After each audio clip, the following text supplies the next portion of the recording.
Someone is sabotaging your life right now. It's not an external enemy, it's not the universe, and it's not any of the people you blame. It's an internal presence, so intimate and so convincing that you call it me without even realizing it. And today, for the first time, you're going to see it. You'll understand why your cycles keep repeating, why you hesitate when everything's aligned, and why your life always stops right before it takes off. There's a saboteur inside you, and it's not who you think. And by the end of this video, you'll discover the hidden detail that exposes exactly when it takes control. If this is already getting to you, subscribe now and let this knowledge transform you. There's something inside you operating like a silent gear, repeating behaviors as if they were inevitable. It's an internal presence that shapes decisions before you even realize there was a choice. It acts in the shadow of your identity, hidden behind the stories you tell yourself just to keep functioning. Almost always, you believe it's just the way you are. But there's a hidden intention driving all of it. This inner mechanism creates trajectories that feel like destiny, but they're just deeply rooted emotional patterns. It convinces you that the universe is blocking your path, when really it's just your own internal structure reacting. Every failure that seems like coincidence is often this force leading you back to the familiar. And the more familiar it is, the safer it feels, even when it hurts. Sabotage doesn't show up as external chaos. It appears as a subtle feeling of hesitation, a justifiable doubt, a seemingly sensible logic that keeps you in exactly the same place. And because of this, you think you're being rational, when really you're being guided. The subtlety is so great that you rarely question where these impulses come from. This internal presence isn't some mystical entity, but an energetic pattern shaped by your history. It knows your fears, your limits, and especially your emotional shortcuts. That's why just one small move from it can make you pull back at the exact moment everything was about to move forward. The question is, why does it do this with such precision? As long as you don't see this force in action, it will keep defining your path as if it were you, and every repeated cycle reinforces its influence even more. But if there's a hidden agent behind your choices, what exactly is it trying to protect, and why is it so afraid of you discovering who it really is?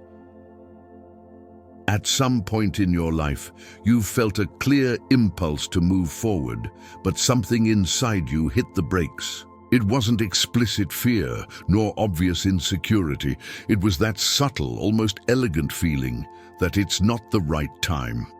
And unexpectedly, you believed it, as if it had been a conscious decision, as if you had total control of the situation. Remember those opportunities that showed up almost like gifts from the universe, everything aligned, timing, energy, desire, conditions. And still, you pulled back, sometimes for seemingly logical reasons, other times for foggy premonitions that disappeared the next day. In those moments, life seems to test your courage. But what if it's not life testing you? There's an ancient force inside you that dominates these moments with surgical precision. It speaks in your own voice, mimics your own emotions, and uses your own stories to justify every retreat. That's why you never suspect it, never doubt it, because it presents itself as you, a you that was shaped long before your awakened consciousness. This force doesn't act like a villain. It acts as the guardian of known territory. Everything that strays from what you've already lived triggers this invisible system, and almost automatically, you create plausible reasons not to move forward. You don't realize they're defenses, not choices. You don't understand that this hesitation is emotional programming, not true intuition. And here's what's most intriguing. If this force acts before you think, decides for you before you notice, and convinces you it was your choice, then who exactly is making the decisions that define your life? What you call fear, doubt, or insecurity is just the surface. The real force controlling you lives deeper. It's the identity you created when you still needed to survive emotionally. A version of you built from pain, rejection, and external expectations. It learned early that to avoid suffering it needed to shrink, to please, to avoid risks, to anticipate threats. And to this day, it acts as if that old world still exists. This identity survives by imitating you. It reproduces your internal tone of voice, your automatic thoughts, your most elaborate justifications. That's why it's so hard to distinguish it from true consciousness. It's become so skilled at mimicking your logic that you believe it's prudence when really it's disguised self-preservation. It doesn't want evolution, it wants safety. This old self isn't malicious. It just believes that change equals danger. And that's why every time you try to take a step toward your potential, it interferes. It reorganizes your thoughts, distorts your perception, and plants micro-doubts that seem too reasonable to be questioned. It would rather keep you trapped in the known than allow you to grow. And while this identity is in command, no technique will work fully. Visualizations become distant images. Affirmations turn into empty phrases. Intention becomes effort. Because you're trying to create a new reality with an internal structure that was designed to avoid exactly that change. It's like trying to build a future using worn-out versions of the past.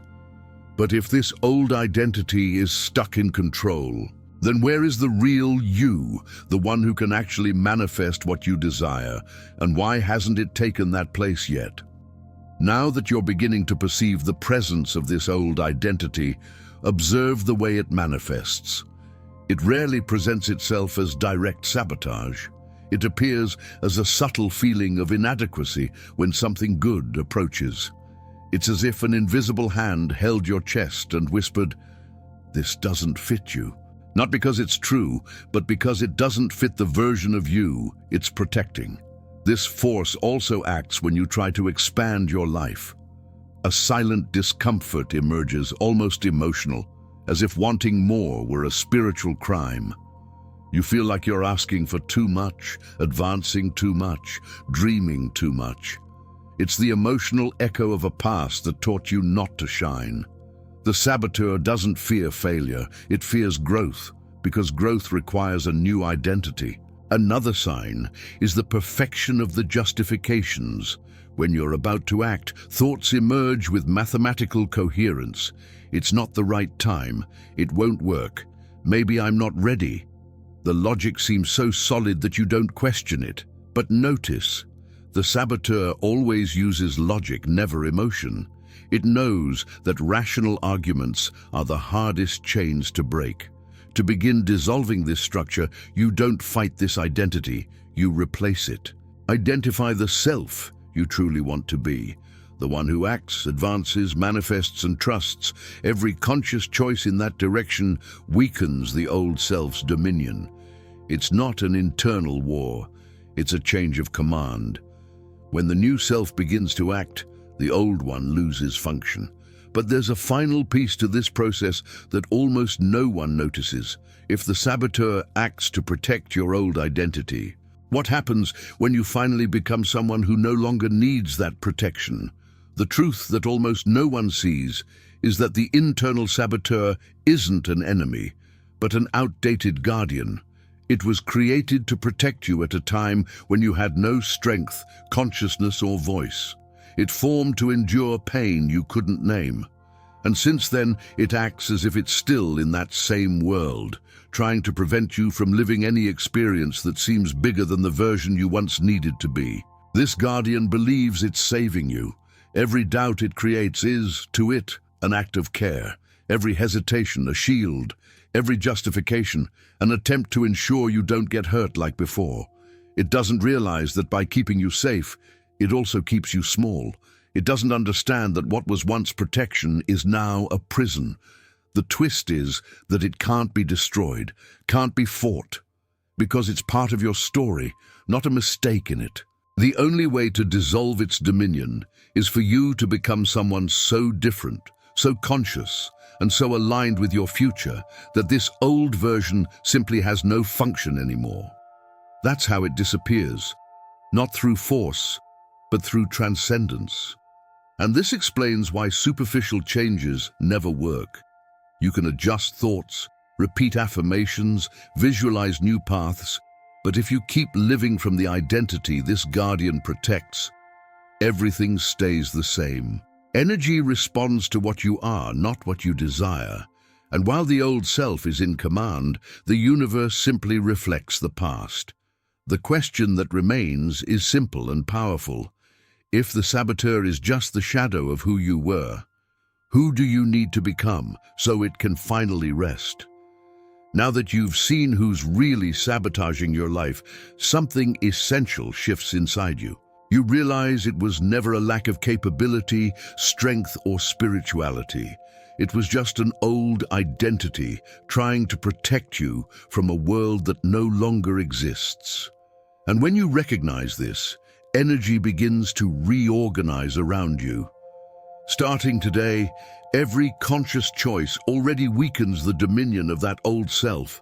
Every step toward your potential is proof to the universe that a new you is being born. And it's exactly this new internal state that opens paths, opportunities, and realities that previously seemed inaccessible. Not because the world changed, but because you changed. Before we close, remember this twist. The saboteur doesn't disappear when you fight it. It disappears when you finally occupy the place that was always yours, as the creator of your own identity. And the more you become who you truly are, the more the universe responds with frightening precision. If this revelation touched something in you, comment below what surprised you most. Like this video, subscribe to Manifest Now, and turn on notifications to continue this journey of awakening. And if you want to take the next step, watch the recommended video on your screen right now. It deepens this transformation even further. The universe isn't just watching you, it's responding to who you become.